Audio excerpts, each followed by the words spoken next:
Hello प्यारे बच्चों, मैं Shariq enjoy to all channel से आज मैं पार्ट ऑफ स्पीच का एक नया पार्ट लेकर आया हूँ जिसको आप वर्ब कहते हैं यानी क्रिया कहते हैं।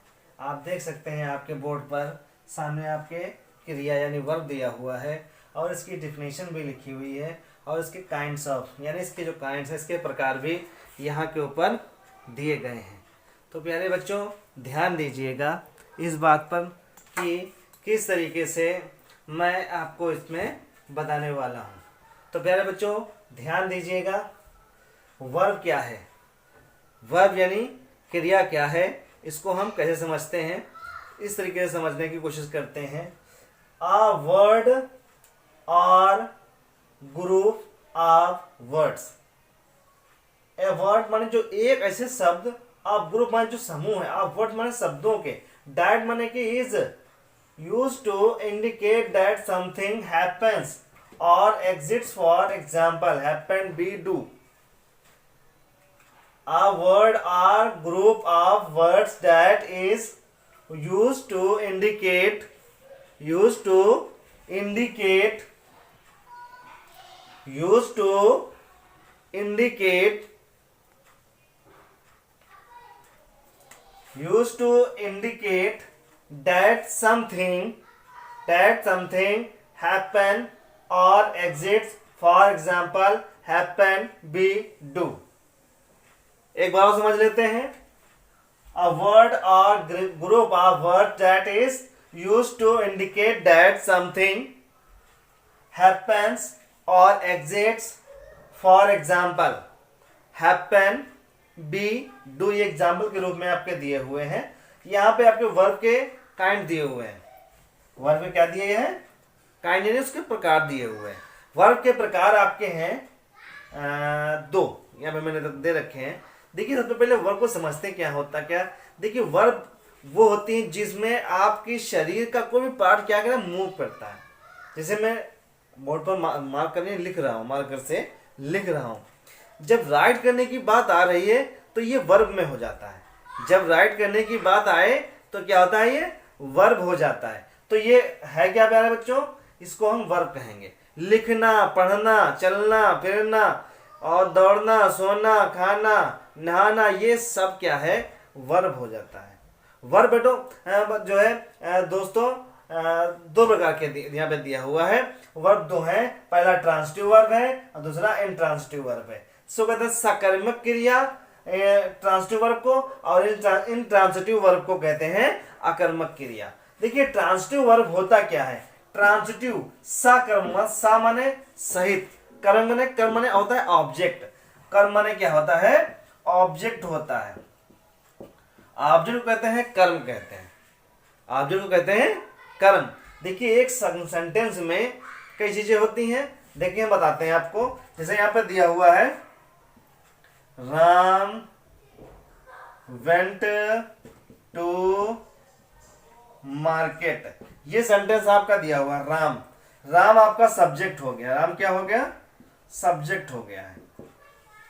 और वेंट हो गया आपका वर्ब और टू मार्केट हो गया ऑब्जेक्ट। टू मार्केट क्या हो गया, ऑब्जेक्ट हो गया। तो प्यारे बच्चों देखिए राम क्या है, सब्जेक्ट है, वेंट आपका ऑब्जेक्ट यानी वर्ब हो गया और टू मार्केट हो गया ऑब्जेक्ट। तो ये इसमें देखिए टू मार्केट जो दिया हुआ है ये ही ऑब्जेक्ट है। और जिसमें ऑब्जेक्ट होता है, जिसमें ऑब्जेक्ट होता है वो क्या होता है, ट्रांसिटिव वर्ब होता है। जिसमें वर्ब यानी ऑब्जेक्ट होता है, उस जिसमें कर्म यानी जिसमें कर्म या ऑब्जेक्ट होता है, कर्म को ही हम जो है इंग्लिश में ऑब्जेक्ट कहते हैं। जब ऑब्जेक्ट हो, जिसमें ऑब्जेक्ट होता है उसको हम क्या कहते हैं, ट्रांसिटिव वर्ब कहते हैं। जिसमें ऑब्जेक्ट पाया जाता है उसको हम क्या कहते हैं, ट्रांसिटिव वर्ब कहते हैं। और इन ट्रांसिटिव वर्ब में अकर्म मतलब जिसमें कर्म ना हो, ऐसे शब्द जिसमें कर्म ना हो और जिसमें कर्म नहीं होता है वो क्या होता है, इंट्रांसिटिव वर्ब होता है। जैसे यहाँ पे आया है, इधर दिया हुआ है राम गोज, राम जाता है, गोज तो दिया। देखिए ये राम सब्जेक्ट दिया है और आपका ये गोज क्या दिया है, गोज को आप क्या बोलेंगे, वर्ब बोलेंगे। जब वर्ब और सब्जेक्ट दिया होगा, ऑब्जेक्ट नहीं दिया होगा, तो वो इंट्रांसिटिव वर्ब होता है।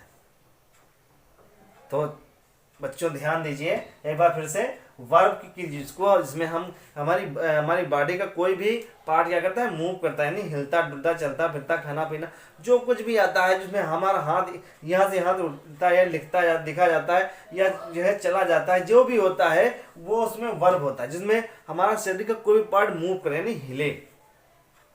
वर्ब जो होता है यहाँ पे दो प्रकार के दे रखा है, आपका ट्रांसिटिव वर्ब है, दूसरा इंट्रांसिटिव वर्ब है। ट्रांसिटिव वर्ब क्या होता है, जिसमें कर्म होता है यानी ऑब्जेक्ट होता है, जिसमें ऑब्जेक्ट होता है उसको हम कर्म यानी ऑब्जेक्ट, जिसमें जिसमें कर्म पाया जाता है उसको सकर्मक यानी ट्रांसिटिव वर्ब कहते हैं। क्या कहते हैं, ट्रांसिटिव वर्ब कहते हैं, जिसमें ऑब्जेक्ट पाया जाता है, और जिसमें ऑब्जेक्ट नहीं पाया जाता है उसे हम अकर्मक यानी इंट्रांसिटिव वर्ब कहते हैं। इंट्रांसिटिव आप समझ चुके होंगे। देखिए जैसे यहाँ पर राम गोज टू स्कूल अगर आता है, राम गोज टू, एक सेकेंड तो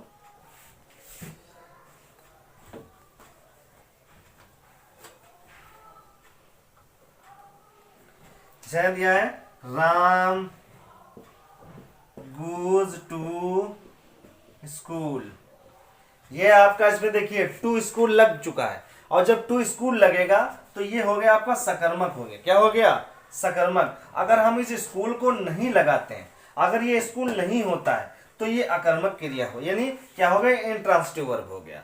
अगर ट्रांसिटिव लिखना होगा तो टू स्कूल दिया है तो ट्रांसिटिव वर्ब हो जाता है, और जब हम इसको हटा देते हैं, ये टू स्कूल को नहीं लिखते हैं, तो ये बन जाता है इंट्रांसिटिव वर्ब।